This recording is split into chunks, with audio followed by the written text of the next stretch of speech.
Subscribe करिए हमारे channel target UP TET CTET को और बेल आइकन को दबाइए।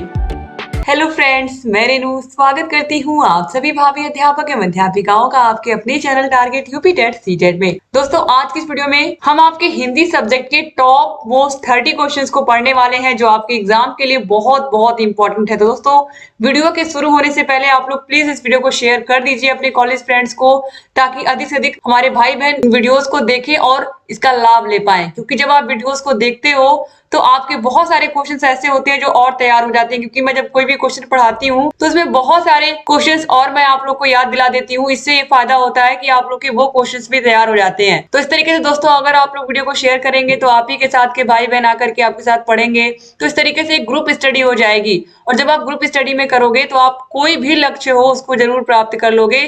जब आप देखोगे आपके साथ के आपके सहपाठी भी आपके साथ मेहनत कर रहे हैं, तो मेहनत करने का जोश और दोगुना हो जाता है, क्योंकि आपको उनसे भी अच्छा करना होता है। तो इस तरीके से यहाँ पर वीडियो को शेयर कर दिया करें आप लोग बिना मेरे कहे। चलिए स्टार्ट करते हैं वो क्वेश्चन नंबर 1 से। तो क्वेश्चन नंबर 1 है, जो मेहनत करते हैं वह सफल होते हैं, यह किस प्रकार का वाक्य है? मिश्र वाक्य, सरल वाक्य, संयुक्त वाक्य या इनमें से कोई नहीं? तो जो मेहनत करते हैं वह सफल होते हैं, किस प्रकार का वाक्य है? तो दोस्तों यहाँ पर देखिए, ये मिश्र वाक्य है। मिश्र वाक्य में क्या होता है? जिस वाक्य रचना में एक प्रधान वाक्य होता है और एक या एक से अधिक उपवाक्य होते हैं या आश्रित उपवाक्य होते हैं, तो उन्हें हम क्या कहते हैं? मिश्र वाक्य कहते हैं। तो ऑप्शन नंबर ए जो है ये सही हो जाएगा। जो मेहनत करते हैं वह सफल होते हैं, तो यहाँ पर देखिए वह सफल होते हैं, ये आश्रित है किस पर? जो मेहनत करते हैं उस पर। ठीक है, तो यहाँ पर ऑप्शन ए जो है ये क्या हो जाएगा? सही हो जाएगा। अब हम क्वेश्चन नंबर 2 पर आते हैं। किसी कथन को उद्धृत करते समय किस विराम चिन्ह का प्रयोग किया जाता है? विस्मयवाचक चिन्ह, अवतरण या उद्धरण चिन्ह, प्रश्नवाचक चिन्ह या फिर निर्देशक चिन्ह? किस चिन्ह का प्रयोग करते हैं हम किसी के कथन को उद्धृत करने के लिए? तो दोस्तों, किसी कथन को हम जब उद्धृत करते हैं तो इसके लिए हम अवतरण या उद्धरण चिन्ह का प्रयोग करते हैं। जैसे कि नेताजी सुभाष चंद्र बोस ने कहा था, तुम मुझे खून दो मैं तुम्हें आजादी दूंगा। तुम मुझे खून दो, तो इस तरीके से तुम मुझे खून दो मैं तुम्हें आजादी दूंगा। इस तरीके से दोस्तों यहाँ पर फिर ये बंद हो जाएगा। इस तरीके से डबल इन्वर्टेड कॉमा भी इसको कहते हैं। तो यहाँ पर ये हो जाएगा अवतरण या उद्धरण चिन्ह। ऑप्शन बी जो है ये सही हो जाएगा। इसी को कहते हैं, डबल इन्वर्टेड कॉमा को ही कहते हैं। ठीक है, अवतरण या उद्धरण चिन्ह। अब हम आगे बढ़ते हैं क्वेश्चन नंबर 3 पे। तो याद रखिएगा कि किसी के द्वारा कहे गए कथन को, किसी के द्वारा कहे गए नारे को हम किस में रखते हैं? डबल इन्वर्टेड कामा में किसी के कहे गए स्टेटमेंट को हम रखते हैं। क्वेश्चन नंबर 3 है, मिंकू खेल रहा है, यह किस प्रकार का वाक्य है? सरल वाक्य है, संयुक्त वाक्य है, मिश्र वाक्य है या इनमें से कोई नहीं? तो मिंकू खेल रहा है दोस्तों, ये है एक प्रकार से सरल वाक्य, क्योंकि यहाँ पर देखिए मिंकू कोई करता है और वो क्या काम कर रहा है? खेलने का काम कर रहा है। तो एक करता है और एक ही क्रिया है इस वाक्य में, तो ये क्या हो जाएगा? सरल वाक्य हो जाएगा। अब हम क्वेश्चन नंबर 4 पर आते हैं। सही विराम चिन्हों वाला वाक्य इसमें से कौन सा है? जो पत्र आज आया है कहाँ है? जो पत्र आज आया है कहाँ है? जो पत्र आज आया है कहाँ है? जो पत्र आज आया है कहाँ है? तो दोस्तों यहाँ पर आप देखिए, जो पत्र आज आया है कहाँ है, ये बिल्कुल सही विराम चिन्ह यहाँ पर प्रयोग हुआ है, क्योंकि कहाँ है के आगे क्या लगेगा? प्रश्नवाचक चिन्ह लगेगा। और इन तीनों ऑप्शंस में से कहीं भी प्रश्नवाचक चिन्ह नहीं है। जब यहाँ पर कहाँ है लगा है, इसका मतलब यहाँ पर क्वेश्चन पूछा जा रहा है, तो यहाँ पर प्रश्नवाचक चिन्ह लगेगा ही। और जो पत्र आज आया है इसके बाद यहाँ पर अल्प विराम भी लगना था। तो ऑप्शन नंबर ए जो है ये क्या हो जाएगा? सही हो जाएगा। अब हम बढ़ते हैं क्वेश्चन नंबर 5 पर। अर्थ के आधार पर वाक्य के कुल कितने भेद होते हैं? 7, 8, 4 या फिर 5? तो दोस्तों, अर्थ के आधार पर जो वाक्य होते हैं उनके कुल 8 भेद होते हैं। कितने होते हैं? 8 भेद होते हैं। कौन कौन से होते हैं? विधिवाचक, निषेधवाचक, आज्ञावाचक, प्रश्नवाचक, विस्मयवाचक, संदेहवाचक, इच्छावाचक और संकेतवाचक। तो यहाँ पर जो ऑप्शन नंबर बी है 8, इसको जो मैं बोल रही हूँ उसको आप लिख भी सकते हो। अगर एग्जाम में पूछ रहा है इस तरीके का प्रश्न कि अर्थ के आधार पर वाक्य के कुल कितने भेद होते हैं, तो आप क्या बताओगे? 8। अब हम क्वेश्चन नंबर 6 पर आते हैं। किसी बड़े अंश का संक्षिप्त रूप दर्शाने के लिए किस चिन्ह का प्रयोग किया जाता है? लाघव चिन्ह या संक्षेप सूचक चिन्ह, अल्प विराम, अर्ध विराम या फिर कोष्ठक? तो किसी बड़े अंश का संक्षिप्त रूप दर्शाने के लिए हम लाघव चिन्ह या संक्षेप सूचक चिन्ह का प्रयोग करते हैं। तो यहाँ पर ऑप्शन नंबर ए जो है ये सही हो जाएगा इस तरीके से। तो दोस्तों इस तरीके से अगर हमें डॉक्टर लिखना है तो डॉक्टर को हम इस तरीके से ना लिख करके बस इस तरीके से लिख करके यहाँ पर ये संक्षेप सूचक चिन्ह या फिर लाघव चिन्ह का प्रयोग कर लेंगे। इसी प्रकार से अगर हमें दिनांक लिखना है तो पूरा ना लिख करके हम बस केवल इतना लिख करके इसके आगे लाघव चिन्ह या संक्षिप्त सूचक चिन्ह का प्रयोग कर देंगे और इस तरीके से ये यहाँ पर इसका संक्षिप्त रूप हो जाएगा। तो आपको समझ में आ गया होगा कि लाघव चिन्ह या संक्षेप सूचक चिन्ह किसे कहते हैं। अब क्वेश्चन नंबर 7 पर आते हैं। किस तरह के वाक्यों में आशीर्वाद या शुभकामना का बोध होता है? संदेहवाचक, संकेतवाचक, इच्छावाचक या प्रश्नवाचक। तो दोस्तों यहाँ पर आप देखिए जो ऑप्शन नंबर सी है इच्छावाचक वाक्य, इच्छावाचक जो वाक्य होते हैं इसमें आशीर्वाद और शुभकामनाएं निकलती है। इच्छावाचक वाक्य का एक यहाँ पर मैं आपको एक एग्जांपल देती हूँ, जैसे तुम अपने कार्य में सफल रहो, इस तरीके का। तो यहाँ पर तुम अपने कार्य में सफल रहो, इस वाक्य में क्या बताया जा रहा है? किसी व्यक्ति की अपनी इच्छा प्रकट की जा रही है, वह अपनी इच्छा को प्रकट कर रहा है कि सामने वाले को कार्य में क्या मिले, सफलता मिले। तो यहाँ पर ऑप्शन सी जो है ये सही हो जाएगा। तो किसी भी तरह के वाक्य में अगर आशीर्वाद और शुभकामना दी जा रही है इसका मतलब वो इच्छावाचक वाक्य है। ठीक है, अब क्वेश्चन नंबर 8 पर आते हैं। ये जो विराम चिन्ह आप देख रहे हो इसको किस नाम से पुकारते हैं या इसका क्या नाम है? अर्ध विराम, विराम, अल्प विराम या हंस पद। तो हंस पद तो दोस्तों होगा नहीं, क्योंकि हंस पद का चिन्ह इस तरीके का होता है और अल्प विराम केवल बस इतना होता है, एक कॉमा, और विराम इस तरीके का। तो बचा क्या? ऑप्शन नंबर ए अर्ध विराम को हम इस तरीके से एक बिंदु और फिर कॉमा लगा के यहाँ पर इसको हम प्रदर्शित करते हैं, तो इसे हम क्या कहते हैं? अर्ध विराम कहते हैं। और आप में से मैक्सिमम लोगों ने इसका सही आंसर दिया, तो इसका मतलब आप लोगों ने अच्छे से विराम चैप्टर को पढ़ा है। अगर नहीं पढ़ा तो अगर आप कमेंट करोगे तो मैं फिर से पढ़ा दूंगी आप लोगों को। अब हम आगे बढ़ते हैं क्वेश्चन नंबर 9 पर। मालिक ने कहा कि कल छुट्टी रहेगी, यह किस तरह का वाक्य है? सरल वाक्य है, संदेहवाचक वाक्य है, मिश्र वाक्य है या संयुक्त वाक्य है? तो दोस्तों यहाँ पर आप देखिए मालिक ने कहा कि कल छुट्टी रहेगी, इसमें साफ साफ दिख रहा है कि ये मिश्र वाक्य है, क्योंकि इसके साथ एक उपवाक्य जुड़ा होता है। मालिक ने कहा कि कल छुट्टी रहेगी, तो इस तरीके से यहाँ पर आप देखिए कुछ उपवाक्य को जोड़ने के लिए हम किसका प्रयोग करते हैं? की का प्रयोग करते हैं। इसके अलावा जितना उतना का प्रयोग करते हैं, जितना उतना भी आता है वाक्य में। इसके अलावा क्योंकि आता है, क्योंकि भी अगर आ रहा है तो आप समझ जाइए कि वो मिश्र वाक्य है। जैसा वैसा ये सब शब्द अगर आ रहा है तो आप समझ जाइएगा कि वो वाक्य किस प्रकार का है, मिश्र वाक्य है। हम क्वेश्चन नंबर 10 पर आते हैं। किसी कठिन शब्द को स्पष्ट करने के लिए किस विराम चिन्ह का प्रयोग करते हैं? किसी कठिन शब्द को स्पष्ट करने के लिए विवरण चिन्ह, निर्देशक चिन्ह, कोष्टक चिन्ह या फिर उपविराम, किसका प्रयोग करते हैं हम? दोस्तों यहाँ पर आप देखिए कठिन शब्द को स्पष्ट करने के लिए हम विवरण चिन्ह का प्रयोग नहीं करते, निर्देशक का प्रयोग नहीं करते, उपविराम का प्रयोग नहीं करते, हम करते हैं कोष्टक का प्रयोग। जैसे कठिन शब्द को स्पष्ट करने के लिए जैसे नीर लिखा, तो नीर बच्चा नहीं समझ पाएगा, लेकिन अगर कोष्टक में पानी लिखा हुआ उसके बगल में तो वो समझ जाएगा। इसी प्रकार से दोस्तों यहाँ पर आप देखिए जैसे एक वाक्य है यहाँ पर, राहुल, हम कोष्टक में लिख दे रहे हैं कुछ इतरा कर, इतरा कर इस तरीके से लिख रहे हैं। एक मैं ही हूं जो पूरे परिवार को संभाल रहा हूं, एक मैं ही हूं जो पूरे परिवार को संभाल रहा हूं। तो इस वाक्य में भी आप देखिए कि किस तरीके से यहाँ पर ये स्पष्ट कर दिया गया है कोष्टक में लिख करके कि राहुल बोल तो रहा है कि पूरे परिवार को संभाल रहा हूं, लेकिन वो इतरा कर बोल रहा है। ठीक है, तो ये कैसे स्पष्ट हुआ? जब यहाँ पर कोष्टक में हमने ये चीज बता दी है कि वह कुछ इतरा कर बोल रहा है। ठीक है, तो यहाँ पर आपको समझ में आ गया होगा कि किस तरीके से यहाँ पर जो कोष्टक चिन्ह होता है वो कठिन शब्द को स्पष्ट कर देता है। इसके अलावा एक वाक्य और हम देख लेते हैं, जैसे कि राम, अब कोष्टक में हमने लिख दिया है हंसते हुए, हंसते हुए यहाँ पर कोष्टक में लिख दिया है अच्छा जाइए, राम अच्छा जाइए। तो किस तरीके से वो बोल रहा है? हंसते हुए बोल रहा है। ये कोष्टक चिन्ह के द्वारा ही पॉसिबल हो पाया। तो इसीलिए यहाँ पर हम क्या कर रहे हैं? कठिन शब्द का भाव स्पष्ट कर रहे हैं। किसके मदद से? कोष्टक की मदद से। अब हम क्वेश्चन नंबर 11 पर आते हैं। आपने बुलाया होता तो अवश्य आते, अर्थ के आधार पर वाक्य के भेद हैं। तो इसके अर्थ के आधार पर आप बताइए कि इस वाक्य यह किस प्रकार का वाक्य है, यह किस प्रकार का, यहाँ पर दोस्तों भेद नहीं रहेगा, किस प्रकार का वाक्य है? संदेहवाचक है, इच्छावाचक है, संकेतवाचक है या आज्ञावाचक है? ये किस प्रकार का वाक्य है? आपने बुलाया होता तो अवश्य आते।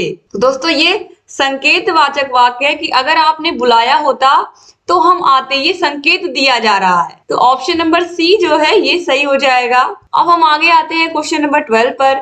किसी कठिन शब्द को स्पष्ट करने के लिए किस विराम चिन्ह का प्रयोग करते हैं? किसी कठिन शब्द को स्पष्ट करने के लिए विवरण चिन्ह, निर्देशक, कोष्ठक या उपविराम। तो अभी आपने इसका आंसर देखा है कि किसी कठिन शब्द को स्पष्ट करने के लिए हम कोष्ठक चिन्ह का प्रयोग करते हैं, तो इसमें तो कुछ बताना ही नहीं था। अब हम क्वेश्चन नंबर 13 पर आते हैं।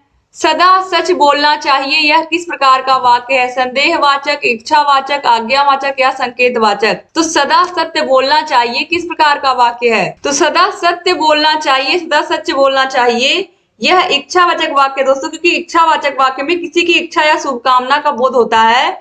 तो यहाँ पर ऑप्शन नंबर बी जो है ये सही हो जाएगा। अब क्वेश्चन नंबर 14 पर आते हैं। उद्धरण के लिए प्रयुक्त किया जाने वाला चिन्ह कौन सा है? तो उद्धरण चिन्ह अभी मैंने आप लोग को बताया है कि जहां से स्टेटमेंट शुरू हो रहा है और जहां पर खत्म हो रहा है, इस तरीके से हम डबल इन्वर्टेड कॉमा लगाते हैं। तो यहाँ पर आप साफ साफ देख रहे हो, ये माइनस का चिन्ह यहाँ पर दिख रहा है, ये बराबर का, ये विस्मयादि बोधक, तो इसमें से कोई नहीं है। यहाँ पर ऑप्शन नंबर ए जो है ये बिल्कुल सही है, ये उद्धरण चिन्ह है, ठीक है, डबल इन्वर्टेड कॉमा। तो ऑप्शन ए सही रहेगा। क्वेश्चन नंबर 15 पर आते हैं। संसार में हर तरह के लोग रहते हैं या संसार में हर तरह के लोग होते हैं, वाक्य का भेद बताइए। संकेतवाचक है, विधिवाचक है, विस्मयादि बोधक है या इनमें से कोई नहीं है? तो संसार में हर तरह के लोग रहते हैं, तो इस संसार में, इस पूरी पृथ्वी पर जितने भी लोग रह रहे हैं वो सभी मनुष्य आ जाते हैं, सभी जानवर भी आ जाते हैं। लेकिन यहाँ पर अगर हम मनुष्यों की बात करें तो हर तरीके के मनुष्य होते हैं, आप सभी लोगों को पता है। तो ये किस प्रकार का वाक्य यहाँ पर बता रहा है? तो इस तरीके का अगर प्रश्न दोस्तों, तो ये एक विधिवाचक वाक्य है। तो विधिवाचक वाक्य में होता क्या है? जो विधिवाचक वाक्य होता है, जब वाक्य में जो क्रिया होती है, क्रिया का सामान्य रूप से होना पाया ही जाता है। तो यहाँ पर दोस्तों आप देखिए, किसी काम के होने या किसी के अस्तित्व का अगर बोध हो रहा है वहां पर, तो वहां पर क्या होता है? विधिवाचक या विधानवाचक वाक्य होता है। तो यहाँ पर संसार में सब तरह के लोग रहते हैं, इसका मतलब ये है कि एक एक व्यक्ति की बात यहाँ पर की जा रही है और एक एक की अलग अलग विशेषताएं होती हैं, तो इसीलिए यहाँ पर विधिवाचक वाक्य होगा, ठीक है। अब हम क्वेश्चन नंबर 16 पर आते हैं। हंस पद के लिए प्रयुक्त किया जाने वाला चिन्ह कौन सा है? पिछली वीडियो में बताया था और इस वीडियो में भी अभी बताया है कि जो हंस पद होता है वो इस तरीके का हम इसको प्रयोग करते हैं, जैसे कि राम बाजार जा रहा है। मान लीजिए यहाँ पर हमने जा रहा है भूल गया लिखना हमसे, तो यहाँ पर इस तरीके से हो गया। तो अब जा रहा है लिखना है, तो क्या करेंगे? यहाँ पर हम हंस पद का प्रयोग करेंगे, हंस पद चिन्ह का, और यहाँ पर ऊपर लिख देंगे। तो ये कंप्लीट हो गया, राम बाजार जा रहा है, तो इसे हम हंस पद चिन्ह कहते हैं। तो ऑप्शन नंबर सी जो है ये सही हो जाएगा, ठीक है। इसके बाद क्वेश्चन नंबर 17 पर आते हैं। मन चंगा तो कठौती में गंगा, वाक्य का भेद बताइए। सरल वाक्य है, संयुक्त वाक्य है, मिश्र वाक्य है, उपयुक्त में से कोई नहीं। दोस्तों मन चंगा तो कठौती में गंगा, इसमें हो जाएगा संयुक्त वाक्य। क्या हो जाएगा? संयुक्त वाक्य हो जाएगा, जिसे तो अव्यय से जोड़ा गया है। इस वाक्य को किससे जोड़ा गया है? तो अव्यय से जोड़ा गया है, ठीक है। और संयुक्त वाक्य दो या दो से अधिक सरल वाक्यों से मिलकर के बना होता है, जिसके बीच में एवं आता है, तथा आता है, याद रखिएगा ये सब इसकी पहचान है। या आता है, तो आता है, ये सब समुच्चय बोधक इन शब्दों का प्रयोग करके हम क्या करते हैं? संयुक्त वाक्यों को बनाते हैं। तो ऑप्शन बी क्या है यहाँ पर? सही हो जाएगा। अब क्वेश्चन नंबर 18 है। यहाँ पर ये चिन्ह दिया है, ये कौन सा चिन्ह है? योजक है, कोष्ठक है, विवरण है या निर्देशक है? तो दोस्तों ये जो चिन्ह है ये विवरण चिन्ह है। इस तरीके के चिन्ह का प्रयोग हम करते हैं, कोई हेडिंग डालते हैं, हेडिंग के बाद हमें लिखना होता है, तो हम इसका प्रयोग करते हैं। तो यहाँ पर ऑप्शन नंबर बी जो है ये क्या हो जाएगा? सही हो जाएगा, ठीक है। ये किस प्रकार का चिन्ह है? विवरण चिन्ह है। इसके बाद क्वेश्चन नंबर 19 पर आते हैं। क्या उसे मालूम है कि कल तुम मेरे घर आ रहे हो? किस प्रकार का वाक्य है? मिश्र वाक्य है, संयुक्त वाक्य है, सरल वाक्य है, इनमें से कोई नहीं। तो दोस्तों यहाँ पर आप देखिए, क्या उसे मालूम है कि कल तुम मेरे घर आ रहे हो? तो कल तुम मेरे घर आ रहे हो, ये जो वाक्य है ये मुख्य वाक्य है, ठीक है। ये क्या है? ये मुख्य वाक्य है। और क्या उसे मालूम है, ये आश्रित वाक्य है। ये क्या है? आश्रित उपवाक्य है, इसको हम कह सकते हैं। तो यहाँ पर देखिए, जब किसी भी पूरे वाक्य में अगर कोई एक मुख्य वाक्य होता है और उस पर आश्रित एक या एक से अधिक उपवाक्य होते हैं, तो उसमें क्या होता है? वो वाक्य किस प्रकार का होता है? मिश्र वाक्य होता है। तो यहाँ पर राइट आंसर क्या हो जाएगा? ऑप्शन नंबर ए, मिश्र वाक्य। क्वेश्चन नंबर 20 है, विस्मयवाचक चिन्ह कौन सा है? विस्मयवाचक चिन्ह, तो विस्मयबोधक चिन्ह तो आप लोगों को पता ही है कि इसमें क्या होता है, इसमें हर्ष, शोक, उत्साह, घृणा आदि का बोध होता है। जैसे ओ वह बीमार पड़ गया, तो हर्ष, शोक, खुशी सारी चीजें से झलकती हैं। ओ वह बीमार पड़ गया, तो यहाँ पर शोक जताया जा रहा है कि वह बीमार पड़ गया। तो यहाँ पर देखिए इस चिन्ह का प्रयोग करते हैं। ये चिन्ह आपको कहाँ दिख रहा है? ऑप्शन बी में दिख रहा है, तो ये बिल्कुल सही हो जाएगा। अब हम क्वेश्चन नंबर 21 पर आते हैं। निम्न में से संयुक्त वाक्य का चयन कीजिए। मैं पढ़ता हूँ और वह गाता है। फल सदैव धोकर खाने चाहिए। जहां से भी संभव हो माँ के लिए अच्छा नौकर ला दो।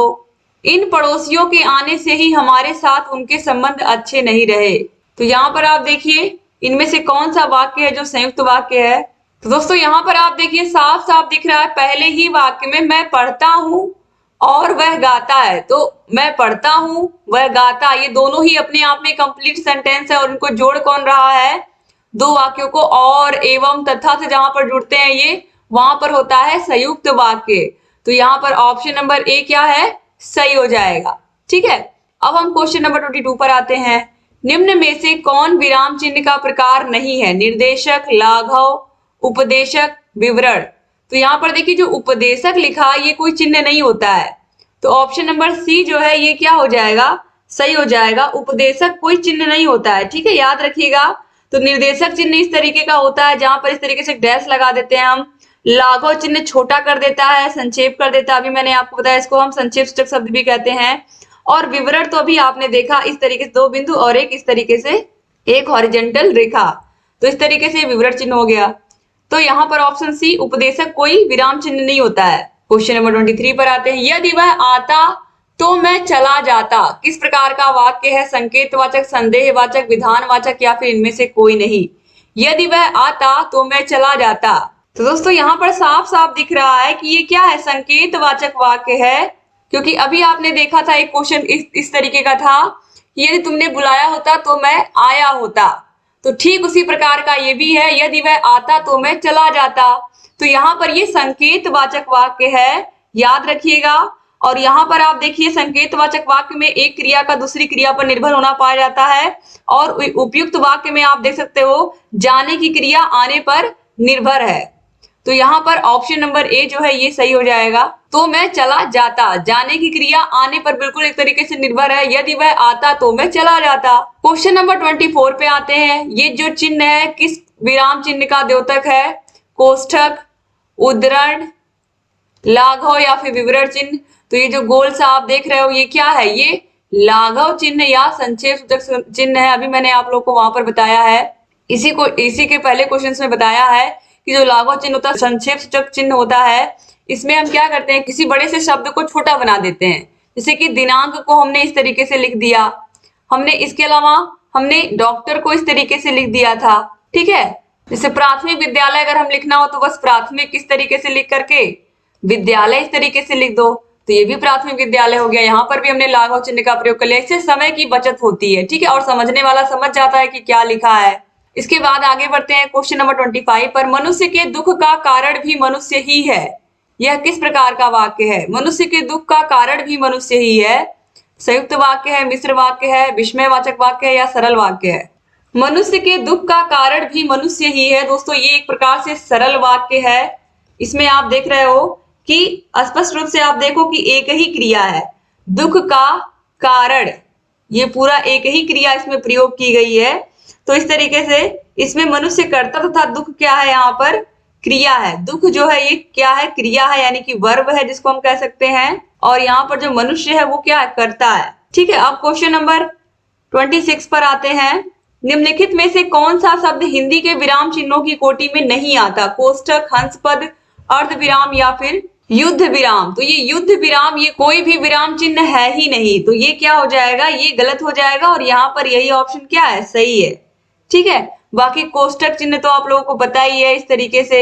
हंस पद का प्रयोग भी आपको पता है, इस तरीके का प्रयोग करते हैं। और अर्ध विराम इस तरीके से एक बिंदु और एक कॉमा होता है। तो ऑप्शन डी यहाँ पर क्या हो जाएगा? सही हो जाएगा। क्वेश्चन नंबर 27 पर आते हैं। घर में श्याम से मोटा कोई नहीं है, में वाक्य चयन कीजिए। निषेधात्मक वाक्य है, विधानार्थक वाक्य है, विधिवाचक वाक्य है या प्रश्नवाचक वाक्य है? दोस्तों घर में श्याम से मोटा कोई नहीं है, तो नहीं यहाँ पर आप देख रहे हो, इसका मतलब क्या है? ये निगेटिव सेंटेंस है या निषेधात्मक वाक्य, जिसको इंग्लिश में हम नेगेटिव सेंटेंस कहते हैं। तो नहीं से ही हम स्पष्ट हो रहा है कि ये नेगेटिव सेंटेंस या निषेधवाचक वाक्य है। तो निषेधवाचक जो वाक्य होते हैं दोस्तों, इनमें आप देखोगे प्रायः जो वाक्य होते हैं इसमें आप देखोगे काम नहीं हो रहा होता है या काम नहीं किया जाता है। क्वेश्चन नंबर 28 है, अरे आशीष फेल हो गया में किस प्रकार का चिन्ह है? अरे, तो यहाँ पर ये किस प्रकार का चिन्ह है आप लोग देख करके ही बता दोगे। ये क्या है? विस्मयवाचक या विस्मय बोधक चिन्ह है, और ऑप्शन सी यहाँ पर क्या हो जाएगा? सही हो जाएगा। अब क्वेश्चन नंबर 29 पर आते हैं, मैं किसी योजना को अधूरा नहीं छोड़ता किस प्रकार का वाक्य है? विधिवाचक, निश्चयवाचक, प्रश्नवाचक या निषेधात्मक वाक्य?